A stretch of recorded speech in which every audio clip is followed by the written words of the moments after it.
biyya warri nyaatee quufee jiru isinii waraana isiniin jedhe isin waraanaa jiran waraana miti isin qotee bulaa miti isin haadholii kiyyaa abbootii quba isiniin qabu Oromoon inni isiniin daldale ofii isaatii nyaachaa jira lafa amma kanaa deemee kana fide waan tokkitti Oromummaa kiyya qofan na fide bara garbummaan akka baranaa ani walloodhaatiif wallagga qofaarratti ta'e jechaan jira walloo bar waan lamaan lolam takka amantiin ishee islaama waan taateef lolam lammaffaa Oromoo waan taateef lolam biyya kana keessatti Oromummaa yakka taate jiran ani gara keessa waan takkaaf hinnu jarri tokko jiru islaama gaara tulluu takkarra jiru meeshaa gurguddaatiin rukutamaa jiru jennee odoo walitti himnaan lakki nagaadhaa nuun jedhan nagaadhaa lafti kun maal lagaan jira kun argaan jira meela haadha baattee araddaa kana keessa manni walirratti ijaaramee jira mee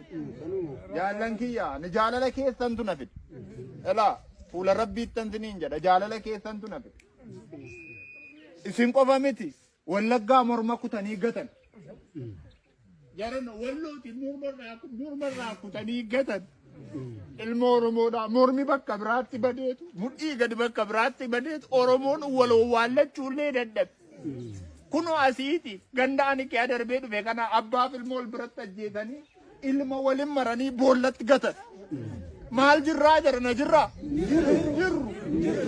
jirru jaran keenyamee rabbumti qofti nuufaa dubbatu malee hin jirru an homaallee isiniin jechuun danda'u biyya fagoo yoon isinirraa jiraadillee isinan jaalladhaa bakka ala lafa kiyyatu fagoodhaa dhiigni kiyya dhiiga keessan waamoo isinii gochuu hin danda'u daakuu tokko isinii fiduuf eessaan isinii fidu karaa kamin isinii fida karaa isinitti qubate eessaan isinii fidu gaaratti gashanii akka bofaa akka bineensaatti ari'anii gaar tulluutti ol sin gashanu eessaan isinii fidu Oromoo yoo taane hin duunaayi hin dhumnaa maal taane reechi rabbis nu gate namnis nu gate bara biyyi wal harkaa fuudhee nyaatu keessa waan bunnu dhabne jaran walii keenyaaf illee kennuu dadhabne amma hajaata akkan sinitti maddaan jabaadhaa argan kennina rabbis waliin haa ta'u dhugaan keessan sinaa tiksitu oolchee sinaa bulchu harki hamtuu kana rabbi sinirraa kaasu lafa keessan irratti abbaa lafaa ta'a hamtuu keessan rabbi sinirraa kaasu biyya keessan irra bilisummaan jiraadha kana malee maalan qabare yoo karaan banamte anatu dhufu kanaan tumamtu kanaan tumamtu elaa ummanni addunyaa Oromoon addunyaa irra jirtan marti laata ummanni Oromoo kanaan qaba waajir lafa dheeraa taane haadholiin immaan taane dhaggalaasanii boot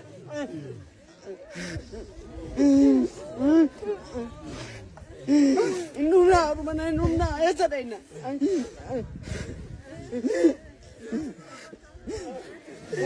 Biyya baay'ee irratti galtuu taane biyya baay'ee irratti kadhattuu taane biyya baay'ee irratti qotannee nyaachuu dadhabne maataa keenya irra jiraachuu dadhabne.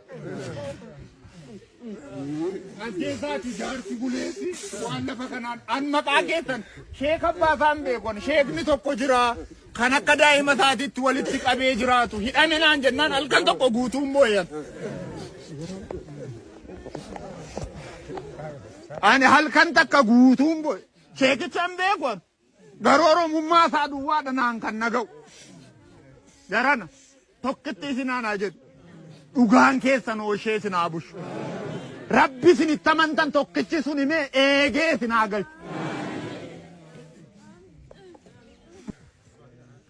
Nuti raawwanni keessa jirru.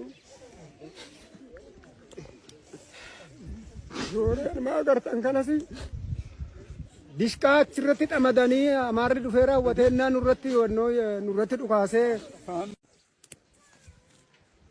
Attam jirtan ani ilma Oromoo isa dhiigaan obboleessa keessanii karaa dheeraa kana dagamii kaasee miillaan kutee gara keessan jarana warri biyyaa warri nyaatee quufee jiru isinii waraana isiniin jedhe isin waraanaa jiran waraana miti isin qotee bulaa miti isin haadholii kiyyaa abbootii quba isiniin qabu Oromoon inni isiniin daldale ofii isaatii nyaachaa jira.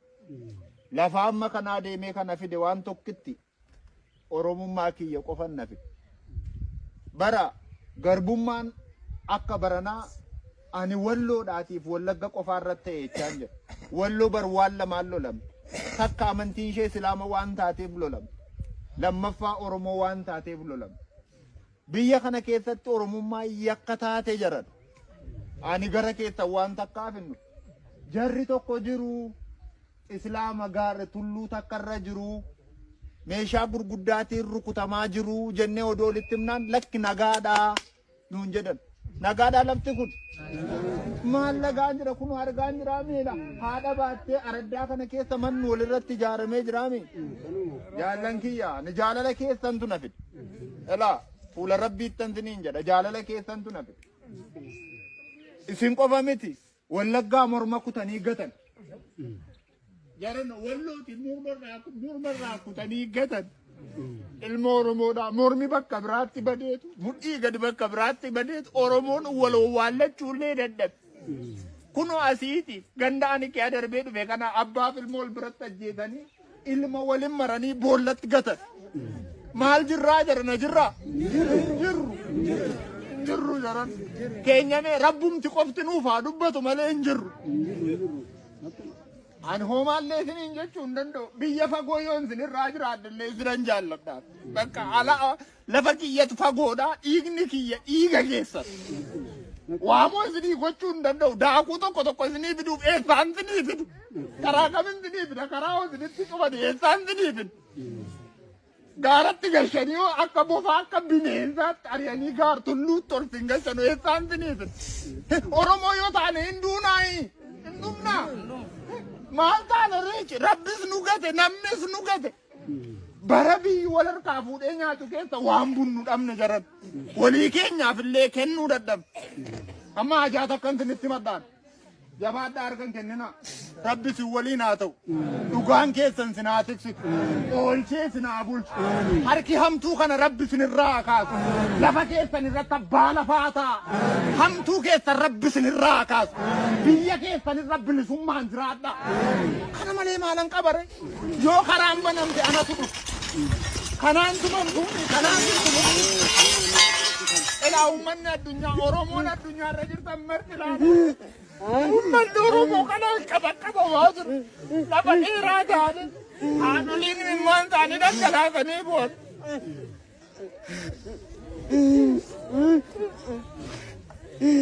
Innumna mana innumna eessa dhayna?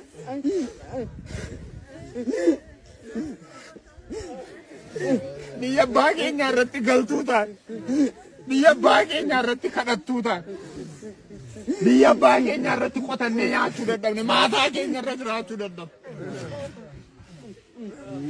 Ankeessaati jaarsi buleessi waan lafa kanaan an maqaa keessan sheek abbaasaan beekon sheekni tokko jira kan akka daa'ima isaatiitti walitti qabee jiraatu hidhame naan jennaan halkan tokko guutuun booyan. Ani halkan takka guutuun booy sheekichan beekon garuu Oromummaa isaa duwwaadha naan kan naga'u. Jarana tokkitti isinaan haa jedhu dhugaan keessan ooshee isinaa bushu. Rabbi isinitti amantan tokkichi sun himee eegee isinaa galchu. Nuti raawwanni keessa jirru. Suuraan maa agartan kanas